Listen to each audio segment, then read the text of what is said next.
na'am.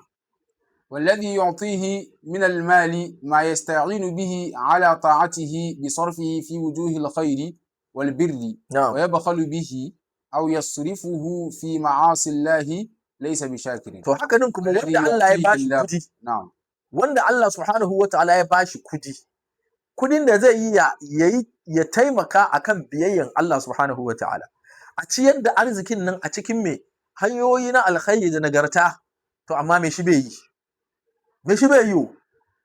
sai yana rowa da wannan kudin nan, to Allah subhanahu wa ta'ala yana cewa shi wannan mutum ba mai gode ma Allah bane, bal yana amfani da kudin nan yana juyar da shi zuwa ga mai sabon Allah, to me shi bai gode ma Allah. In Allah ya bamu ni'ima ba za mu zo muna barna bane. Allah subhanahu wa ta'ala bai ce mu yi barna ba, ana taro kaga an doki kudi ana lalata shi, ana ciyar da abinci fiye da kan da ake bukata, ana israf. Allah subhanahu wa ta'ala ya ce wala tusrifu inna Allah la yuhibbul musrifin.